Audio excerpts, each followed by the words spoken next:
I guess when we're Welcome to InQueery, presented by Peoria Proud.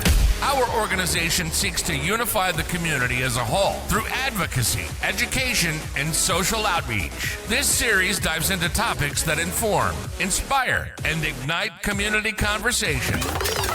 Let's get into it.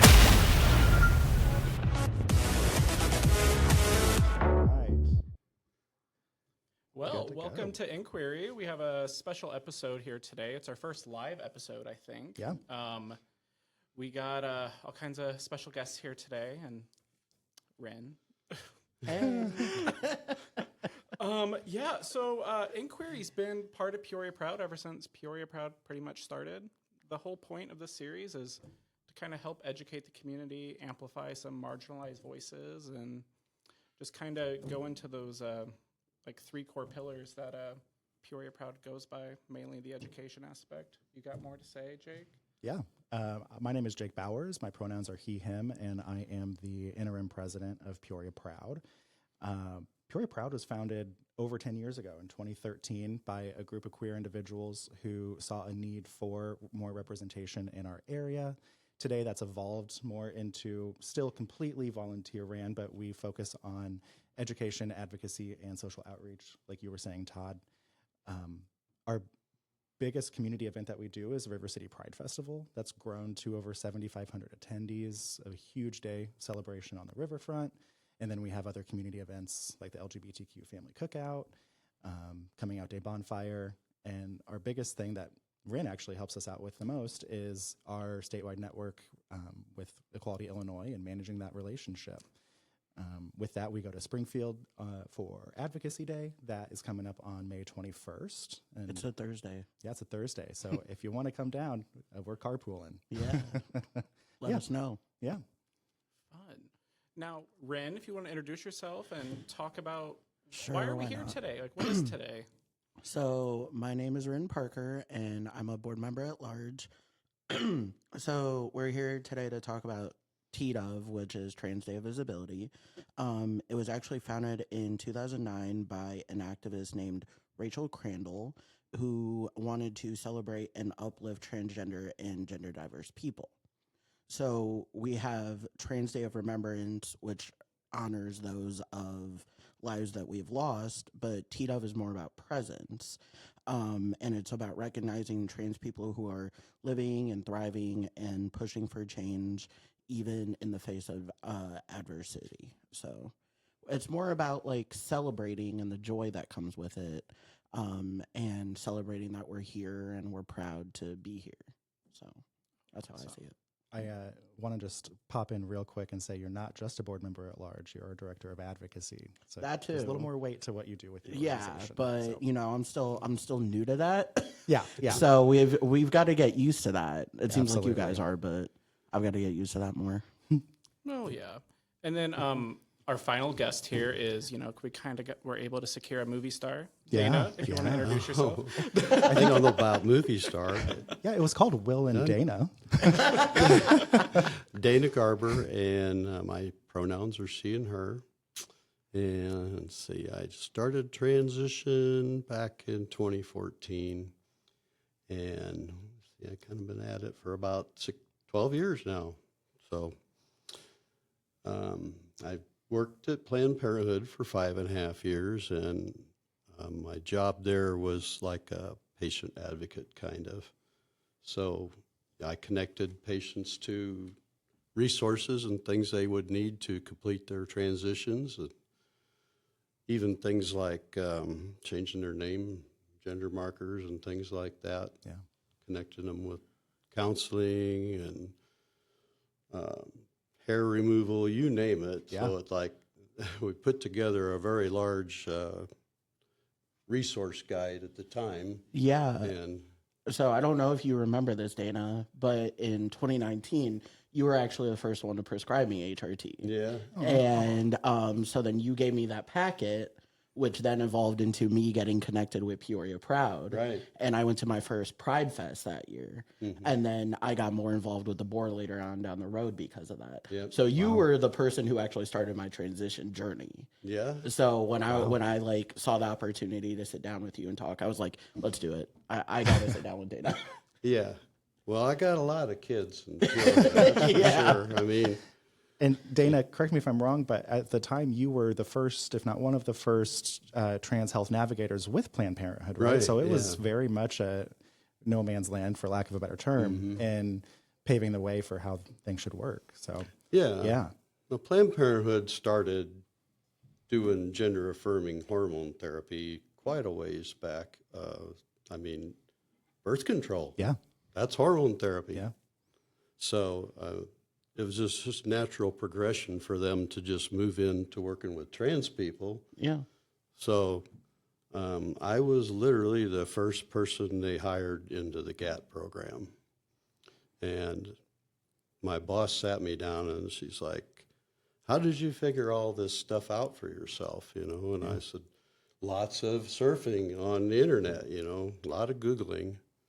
And she's like, can you put something together for our patients like that? I said, yeah, piece of cake, you know, because I had all these shortcuts, you know, saved in my computer at home. So I just put them on a thumb drive, brought them to work, and I started putting this thing together. And it started off like 5 or 6 pages, and I think it was about 35 when I retired. It was getting pretty big because it had gone statewide and everything. So originally we had like Chicago and Champaign, and then they started rolling it out to all the other 17 health centers. Wow. And then along came COVID. Oh yeah, that fun thing. Yeah. I forgot about her. So they brought out telehealth, so I started working with patients over telehealth even, you know, all within the state of Illinois, but, you know, some of them I never actually met other than on the computer. Yeah.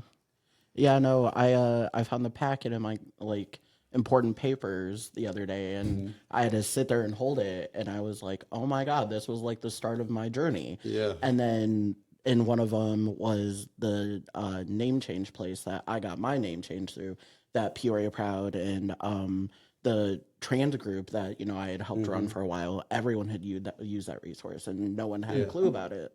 So you have changed so many lives. Yeah, So. it's really kind of humbling, I guess, when you go to a pride event or something and people are walking up to you and like, I don't even recognize them because they've changed so much. Yeah. I say, hey, you helped me, you know, got me started on hormone therapy. Yeah. It's really You know, interesting to see how, like, back then, you had to go find your own representation on the internet. And not that, obviously, we don't live in a perfect world now, but the amount of representation that is out there just for individuals to see themselves represented from a trans perspective has grown a lot. So that's awesome that you were able to create that. Yeah. Well, like Rin, you know, everybody's got somebody that got them started, you know. Yeah. So, I mean, there was a member in the Peoria Transgender Society I met up at Diesel one night. And he came up behind me. He says, hey, are you trans? And I go, yeah, why? He says, yeah, me too. And that started a friendship. And he told me about the Peoria Transgender Society. He told me about Peoria Proud. And that's how I got started in this community, really, was word of mouth. And Todd, I don't mean to go off script here, but is could you no give us script. a little background on Peoria Transgender Society and how that came to be?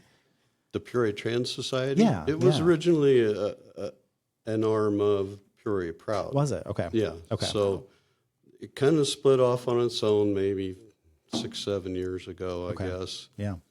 And there's still a core group that hangs together and one of the original founders, but I don't think we have regular meetings at this time. So Yeah, not really, no. But at the time, like with the split off and everything, like it was very needed and there was a large group coming together. Yeah. Yeah, I mean, even in 2019, Really? I had heard about it, and I had heard about Peoria Proud and Transgender Society, like, in the same coin. And it was like you could go to, you know, both of their meetings and participate. And at that time, I couldn't.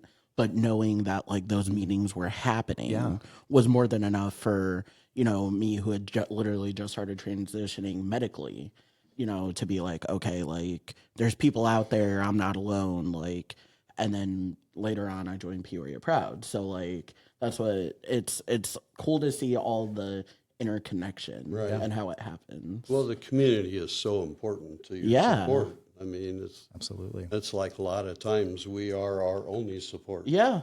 So Yeah. Well, thinking of all those like these societies in Peoria Proud, is there anything in like Peoria you think is like lacking, like as far as like community for like? I don't know if that makes sense. I think like I don't know. I think we need more like third spaces. Like spaces where everyone can just kind of like hang out and chill and be themselves. Okay. I think that's the biggest thing. I think like people are like, especially nowadays, people are too scared to go out at like strictly kind of LGBTQ events. Yeah. And I think like third spaces are kind of good where like people can just go chill and hang out and have that community where like you have a good place to just sit there with community and you can walk up to someone like Dana and just be like, hey, like, can we chat over coffee? Like, I think places like that are really important, and just like more outward like pride, I think is really needed, especially all the time, right? Especially Yeah.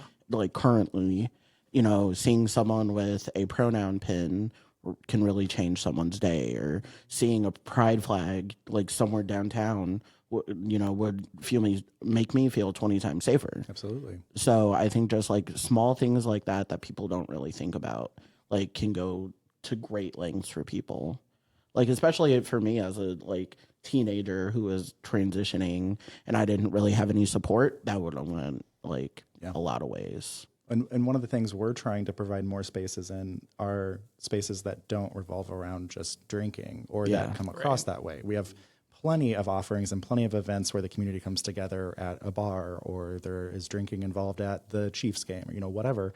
But having something where there isn't that pressure, like someone like me, I drink occasionally, regularly. I don't feel that pressure, but someone who doesn't may not want to go. Yeah. I think that's something we see a lot too, and something that we're trying to be more cognizant of. Not like our only gay bar in town is kind of like a nightclub. Yeah.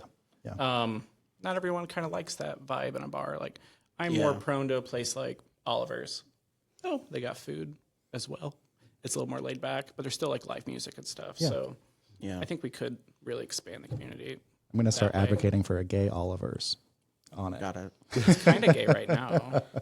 Yeah, that's true. That's true. I think it'd be good if we could get more community education out there too. Yes. I mean, places where people who are not in the community can come and get educated, ask questions that you're not supposed to ask trans people. Yeah. But give them a safe place to ask that question. Yeah, no, I things like definitely that. no, I mean, I definitely don't disagree at all.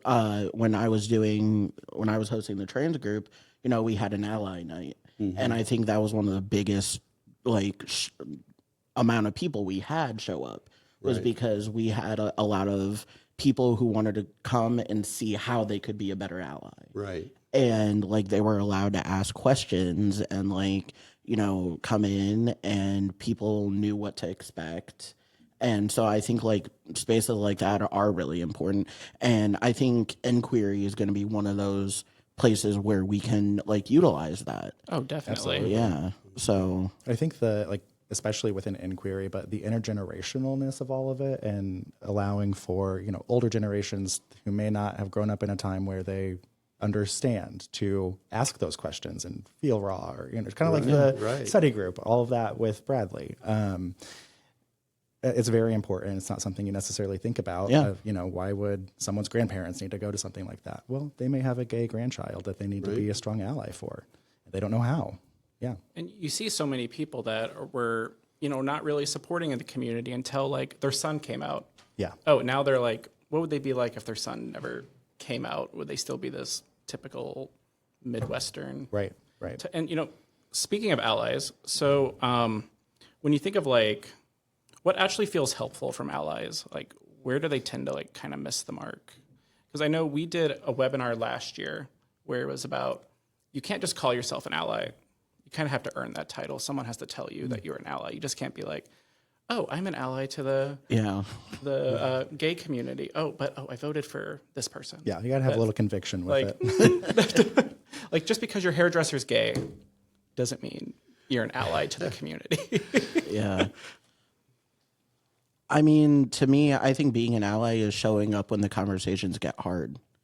Like, not just dipping out as soon as, like, you know, when someone uses the wrong pronouns, like, don't just ha ha ha ha and shrug it off. Like, step in and be like, hey, just, you know, they don't use those pronouns. Or, like, if someone makes a bad joke and, you know, they're like, oh, it's just a joke. No, like, step in and be like, hey, that's not okay. That can make someone uncomfortable. Like, don't do that. I think that's really what a real ally is. And, like, stepping into those uncomfortable spaces where trans people shouldn't have to be. Right. Take that pressure off of us. Yeah. Yeah. And allies are needed more than ever. Sorry, Dana. Sorry. Yeah. Yeah, no, I think that really is what being an ally is. Mm-hmm. So, what about you? You agree? Yeah, I totally agree. I mean, just because you know somebody, you know, doesn't mean that you're an ally. Yeah. That goes so deep. It goes into who you're voting for, who you're supporting, you know, showing up for events and things like that, you know. Yeah. So it's actually pretty involved. And I think if you become an ally and you get involved, then you start to see what the community is facing all the time. Yeah. I had an argument online with a lady yesterday, and she's like making some statements, and I'm like, you know, you really don't know what you're talking about. Yeah, Please it's go nonsense. educate yourself, you know, but Well, yeah, like for me, that's, you know, I work at Jolt. So, Yeah. like, a lot of people that I work with, well, not work with, but like the clientele we serve are uneducated. And, like, understandably so. But, like, that's when I know that I have great allies behind me. Because one day I had someone who, I'm not out at work to the clients we serve, and they just dropped a whole slur about trans people right in front of me. And I froze because I'm like, I don't need them to know I'm trans. But my coworker was like, hey, that's not okay. We don't use that language here. I'm happy to sit down with you and educate you. Wow. But right now, you don't use that language in this space. And for me, that's what a real ally is. Absolutely. And anytime I know I have a struggle with someone who doesn't understand my transness, I know I have allies that I can rely on to pull into that situation, no matter what situation it is. And I think that's really what being an ally is knowing that, like, I can call them and be like, hey, I need some backup. And you know, to kind of go deeper into it, I think we kind of need even more allies in our own community. Cause Oh, yeah. I know a lot of gay white men that are extremely transphobic. Yeah. Oh, yeah. What- Don't get me or- started. With people of color and like ooh, Yeah. they're like, what did someone tell me the other day? They were like, I'm an LG advocate, lesbian and gay. Like everything else is Yeah. not. I'm like, no. Yeah, no, there are definitely people who are like, LGB, drop the T. Yeah. Oh, I forgot about B. yeah. Look Oh, at me. I thought you were being be hateful.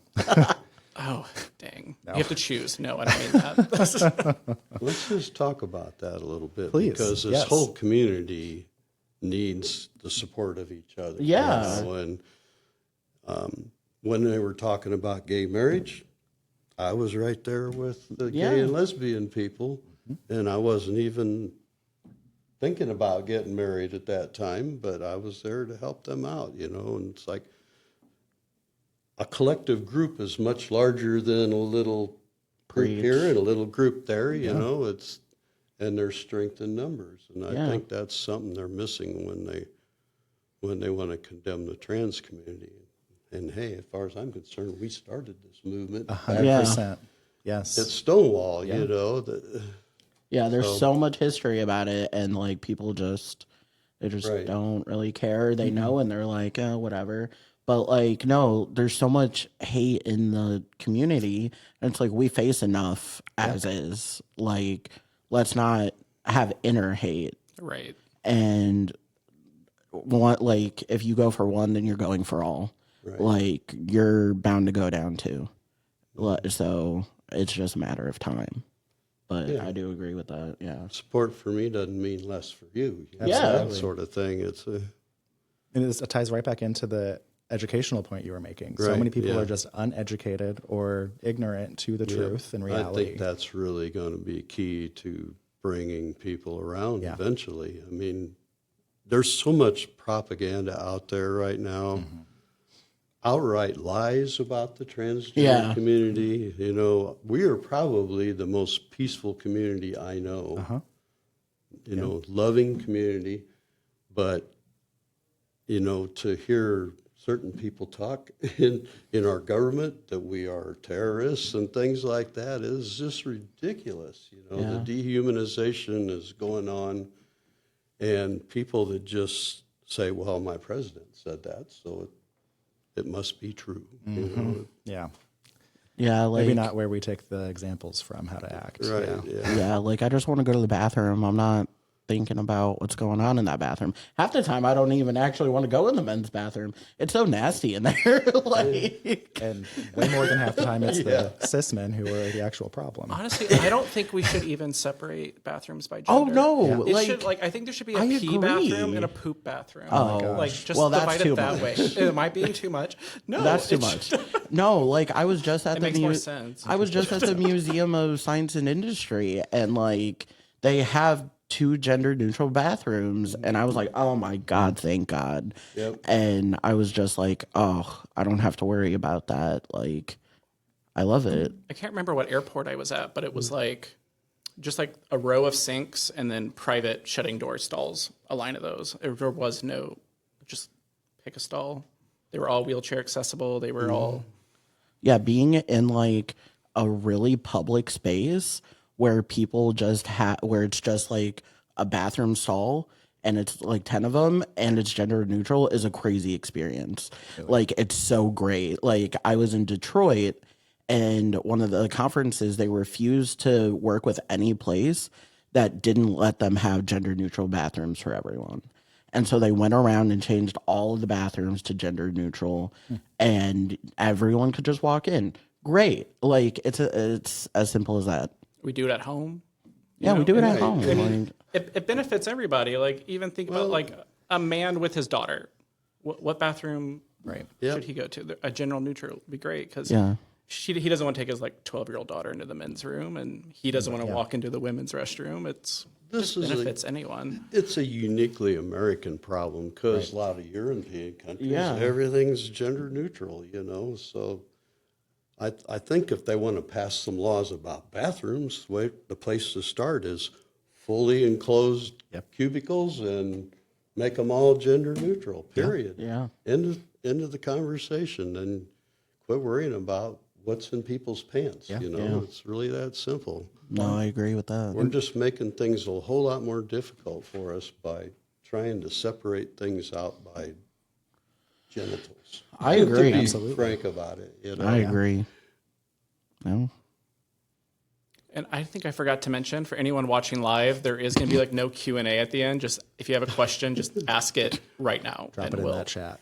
We got a few people. So here I got a few questions here. So visibility can be empowering, but can also be complicated.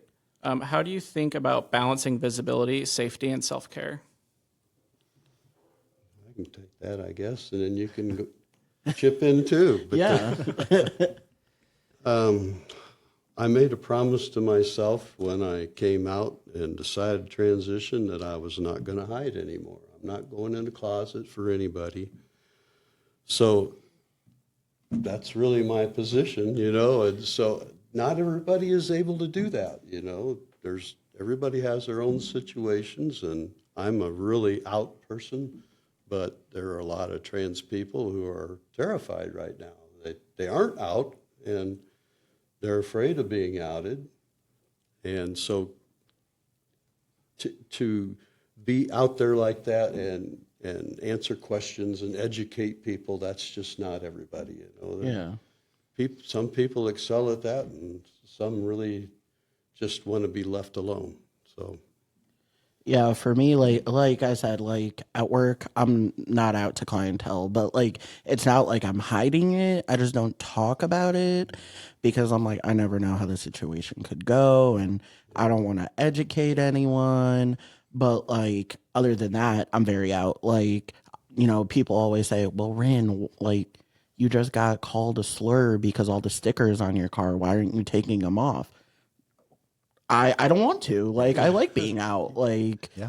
if they have a problem with it, that's their problem, and like they can get over it. Like Yeah. I'm still gonna be me no matter how much they tell me that they hate me, and that's their problem at the end of the day. Like I love who I am now. I've worked hard to be who I am now. Like that was a long like strenuous journey of 12 years, and it's like I'm not gonna back down from that for anyone. Right. Especially after surgery. Like top surgery is a long journey. Like once I do that, I'm like, well, I don't care anymore. So Yeah. And to be honest, really, I don't have much problem. You know, I go out, people stare at me, and my wife too. You know, Yeah. we're both trans women, but it's just people. Yeah, I've only Like, had well, problems. I think, yeah, most people are okay. You Yeah, know, they're- most people are okay. I've only had problems when people get road ragey, and that's what I chalk it up to. Just road rage. Yeah, like I'll just be driving, and then someone's like, "Hey, you cut me off," and say some slur, and I'm like, "Well, I had my turn signal on, so that sounds like you a problem."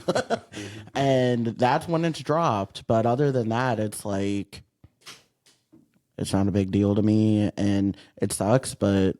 Again, I've worked really hard to be this person, and yeah, me too. someone telling me that isn't just going to make me stop. Worked hard and spent a lot of money. Yeah. To where I'm at too. Yeah, that's what I mean. Like, especially after surgery and everything. Like, no, I don't. I spend too much money on that. Yeah, right. What kind of like gives you guys hope when you think about like the future of the trans community? Because I know there's like a lot with the political climate now, but like, do you still remain hopeful for like a brighter future? Well, I personally, yeah, every day, like, especially when I see people transition and knowing that like they might not be able to transition and then they get to, that is like such a beautiful journey to watch. Like in November, I moved down my brother-in-law from Tennessee to Peoria.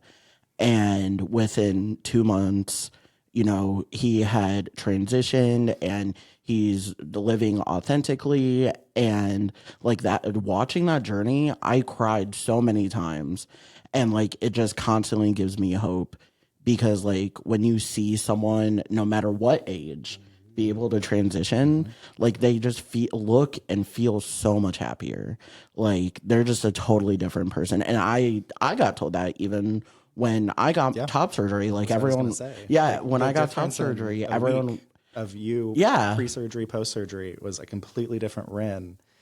You could just tell that you were the true Ren and you were who you were meant to be. It was incredible, just that quick week difference. Even just like the week after, you know, just being able to zip up hoodies with no issue, I was like, yeah. I was like, this is it for me. Everyone better watch out come summer. Like, so like, that's like moments like that, even if it's even just like someone asking pronouns, like that goes such a long way these days. Yeah, like someone being like, my pronouns are he, him. Like, I'm like, okay, you're cool. I can trust you. Like that's huge to me. And that gives me like strides of hope and just changes my day. Yeah. What's encouraging to me is just sitting down with people, you know. Yeah. I do hang around in a couple bars and, you know, people come up and say, hey, I saw you in Will and Harper or something, you know, and that's the segue into a conversation. you know? And usually people who, they may have had a preconceived notion when they came and sat and talked to me, but after we sit and talk a while, they like, wow, I'm really glad I talked to you because I learned so much, you know. It's like when you can get rid of all that garbage that's in the air out there and hear somebody who's actually living it, that's a whole other experience. And not only that, but you got all these baby trans people out there that are watching, and they say, hey, if Rin and Dana can do this, I can do this. Yeah. You know?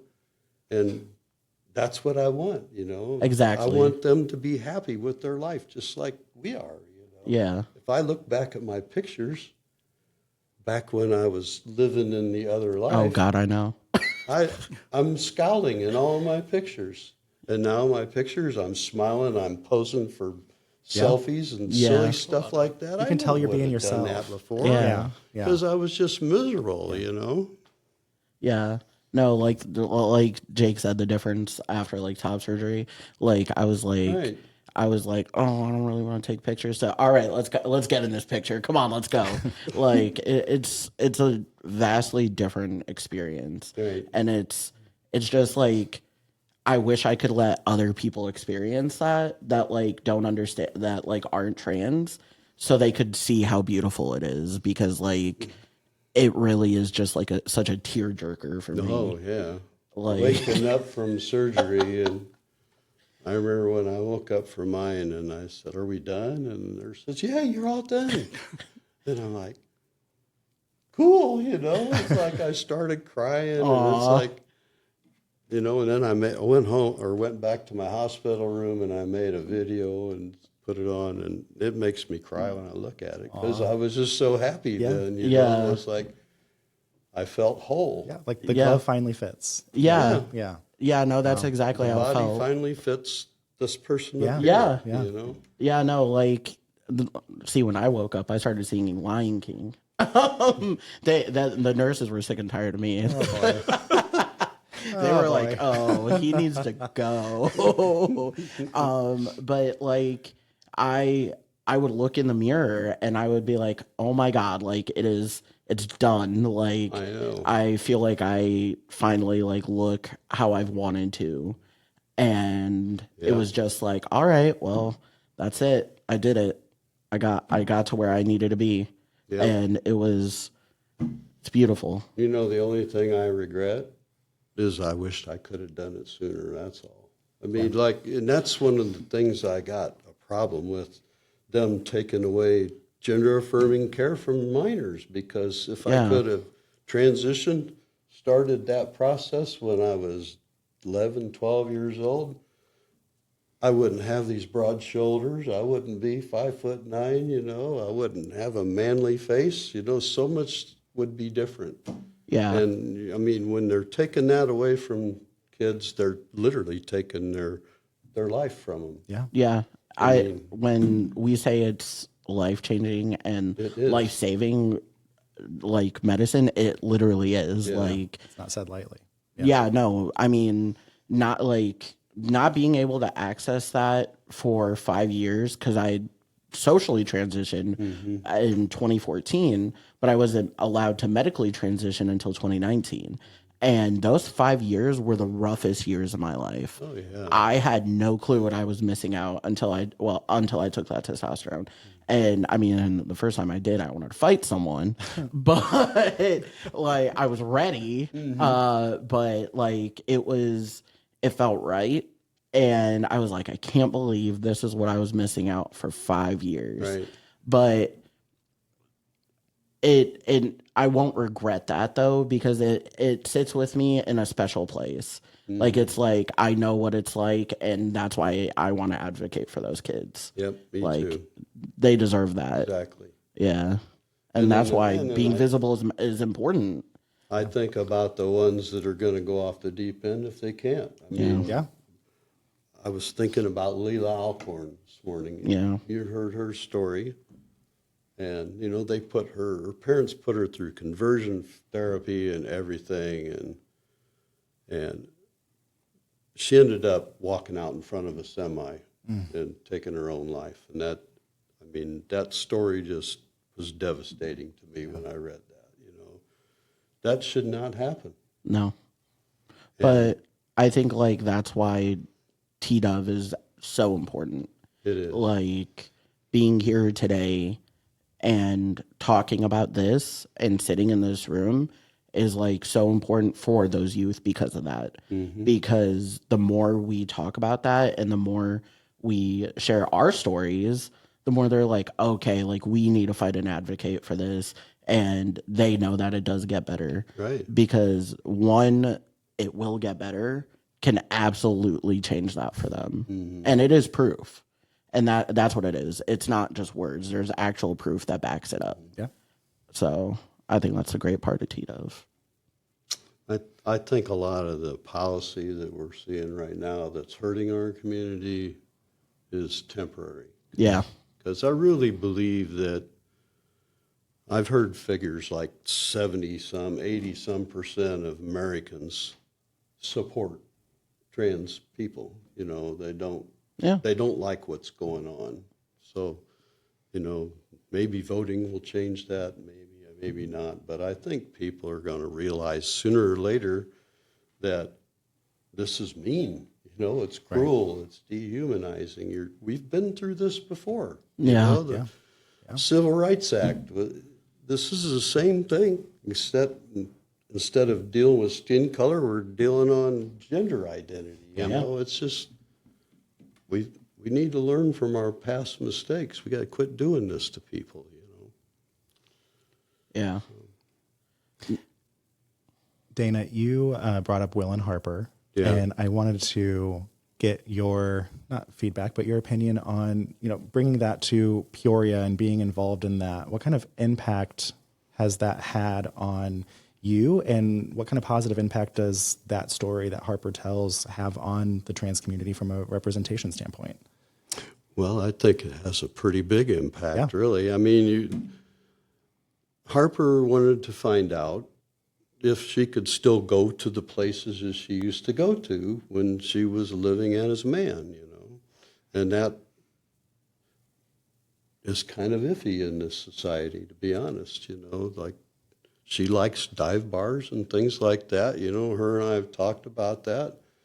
Dive bars can be a little dicey. It only takes one person to start some trouble, and if you've watched the film, then you also saw some of the commentary that would show up on social media after they'd been somewhere.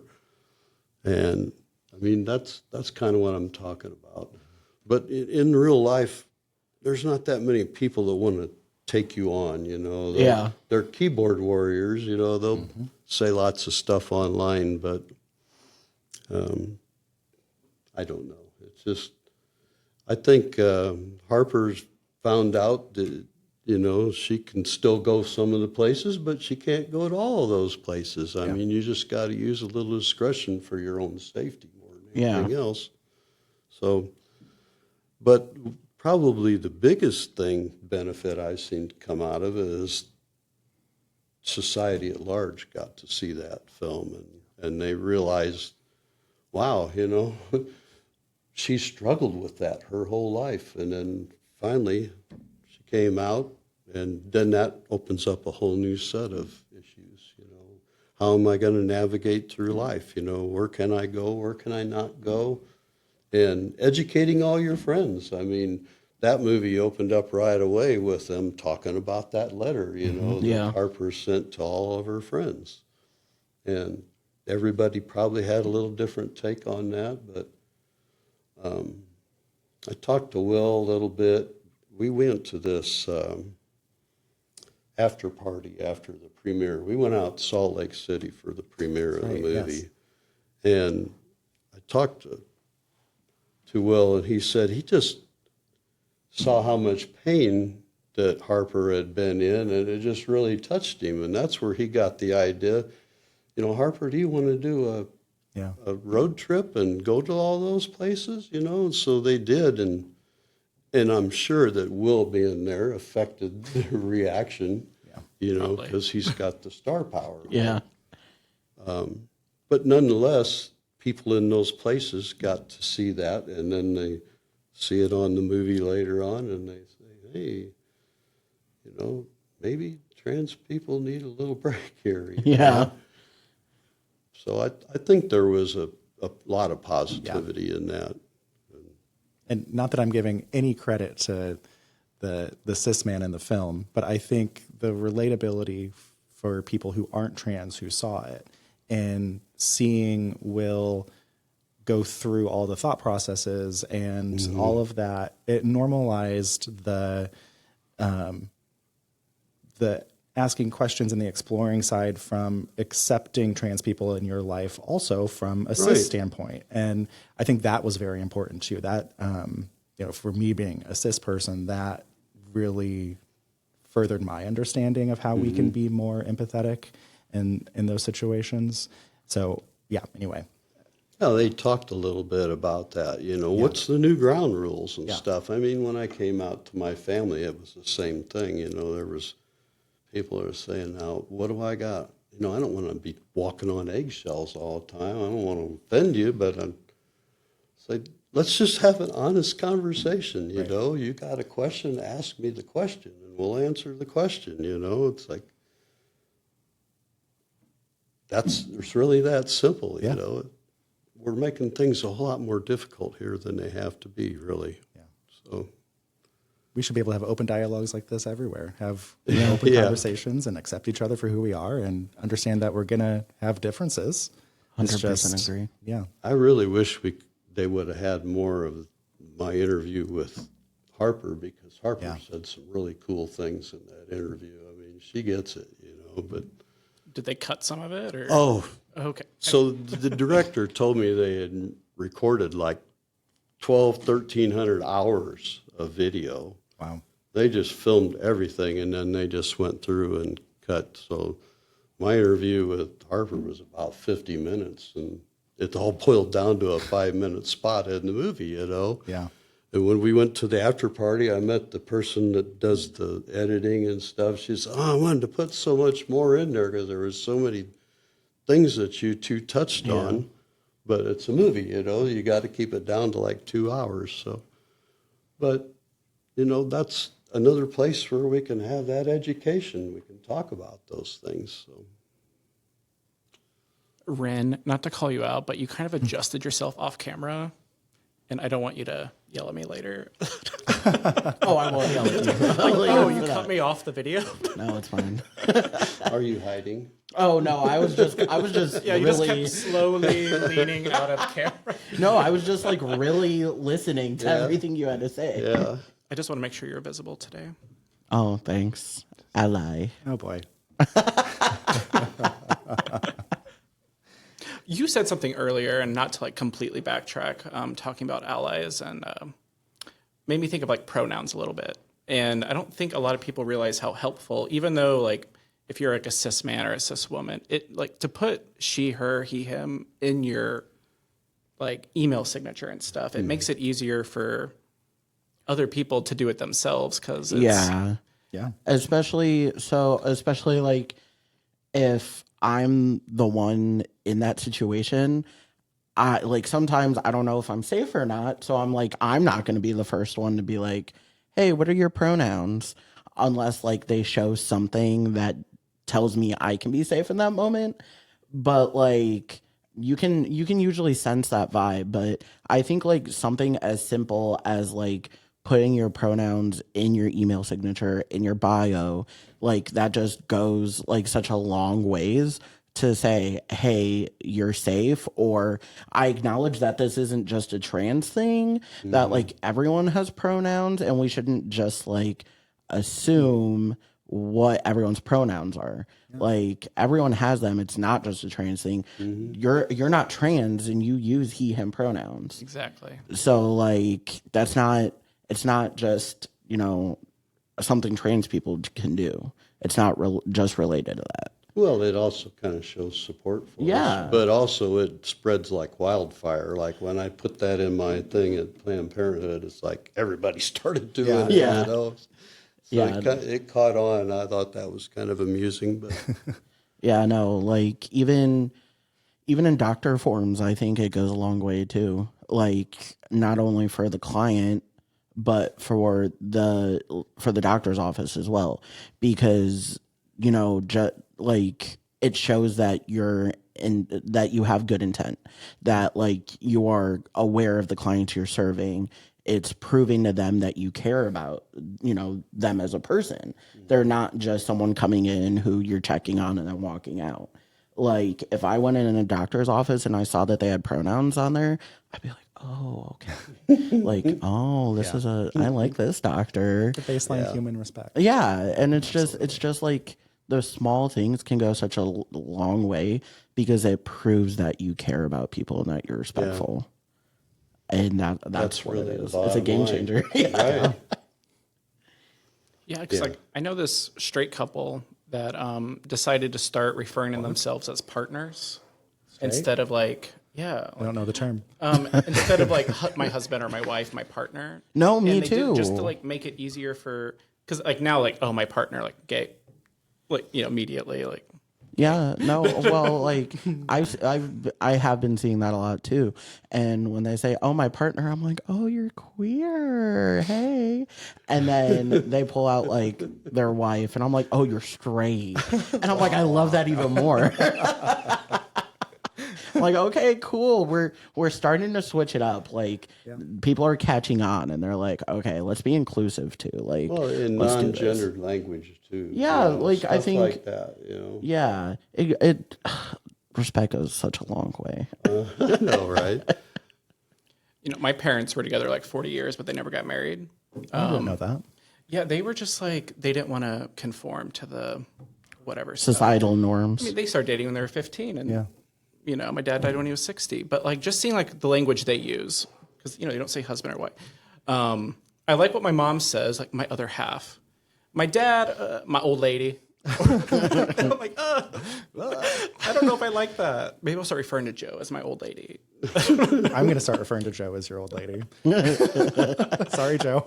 I hope he's listening. If he's not, I guess I'll know. To kind of like wrap this whole podcast up, or what did you want to call it? Oh, Ryan? Pridecast. Pridecast. Right. Yeah. I like that. No, I'm kidding. I had a last question. Oh, yeah. It says optional closing question. I was like, okay. I don't like making these pre-made questions. If you could define what visibility should look like in an ideal world, what would it be? And you guys could both answer it. Do you want to go first? Go ahead. I think it's being able to exist authentically without like being scared about being able to exist authentically. Like being able to just be me and wear a pride flag if I want to without being worried about how someone else is going to respond to it. But I think it's also so like multifaceted too, because either way, I'm still going to keep wearing that pride flag because I never know if a kid down the street is going to walk past me and see me and be like, oh my God, they exist. Mm-hmm. Because that is such a game changer. I didn't know anyone trans growing up as a kid. And if I had, maybe I would have found out sooner and not been like, what is wrong with me? And then like, I found out when at like a late teenage, and thankfully I did because then everything clicked. But like visibility is so important because like being your authentic self is just, it's beautiful. It's a requirement. You can't love yourself if you're not being yourself, and you can't go your whole life without loving yourself. It's not fair to you. So that's how I see visibility. Yeah. Well, there was nobody that was visible to me. Yeah. I'm almost 69 years old, believe it or not. So back in the late 50s, early 60s, there was nothing. Yeah. The first trans person I ever knew was Christine Jorgensen, and she was on all the talk shows and everything, and everybody talked about her. And I remember asking my mom, what's a transsexual? And she told me, well, she got surgery and became a woman. She believes she's a woman in her mind. And I said, wow, because I knew then that I was supposed to be have a girl body, and I didn't. I found that out in kindergarten. So, I always thought, well, but she's rich, so that's never going to be me.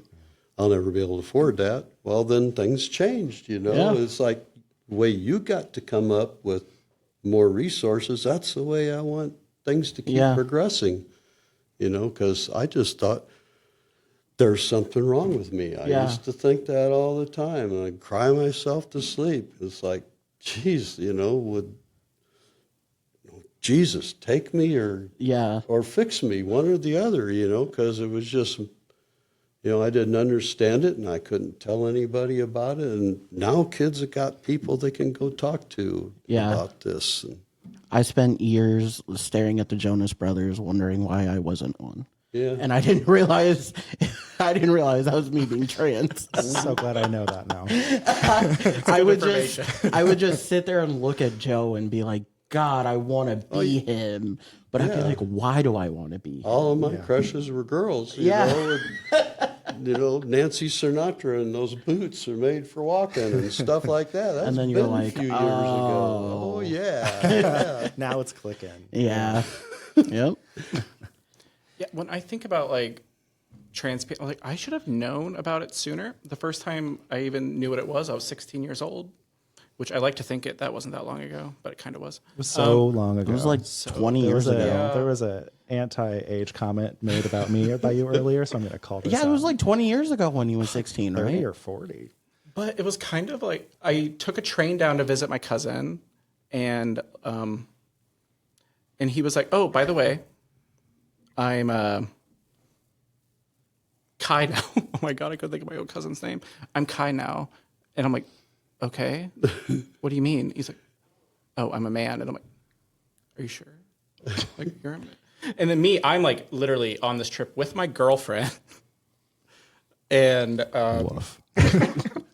and then I got like very confused because he's like, "You want to watch my roommate give himself his like T-shot?" I'm like, "What is what's testosterone?" It's like, "You have," I'm like, "I don't know what that is." And I'm like, "Okay, well, I'm this like teenager from Midwest small town USA. Like, I should have maybe had a little bit sooner exposure. Why did it take so long?" Exposure goes a long way. Yeah, like maybe I would have been less judgmental right at first.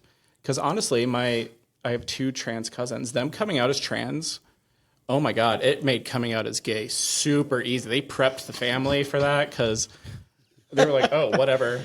Like, who cares?" Wow, what a way to end this conversation. Yeah. No, I'm kidding. I'm just giving you crap, Todd. Go for it.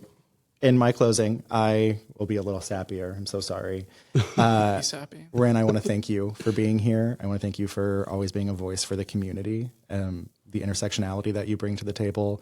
You represent Thanks, Todd. a lot of people. The growth that we've seen you go through since you Oh, you're joined gonna the make me board. cry. You and I are coming on 3 years of being on this I board know. together. Ren and 3 I got years. voted on We're at the same old. time.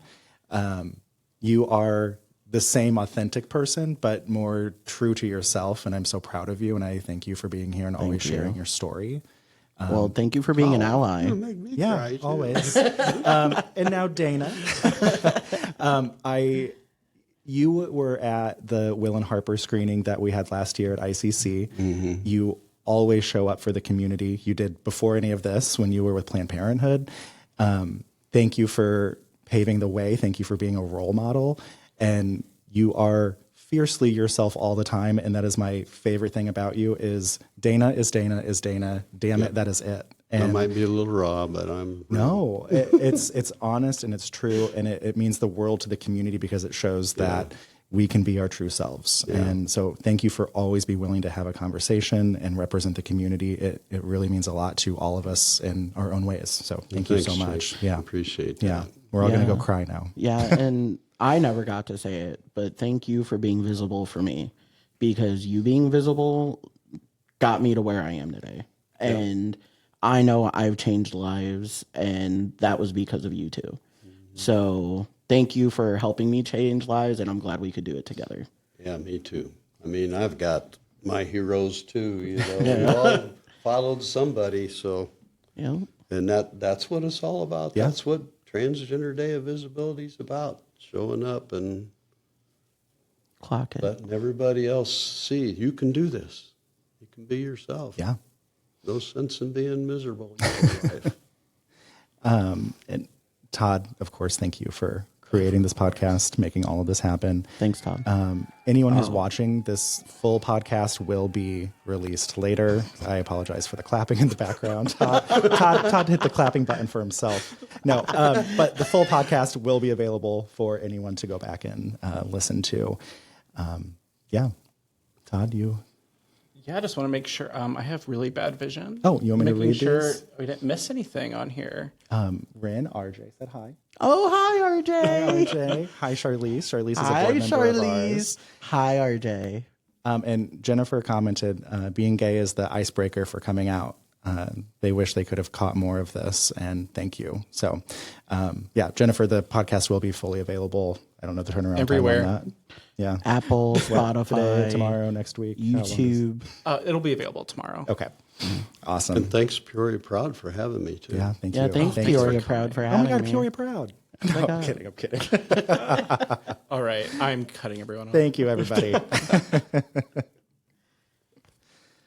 How long was That was a great conversation.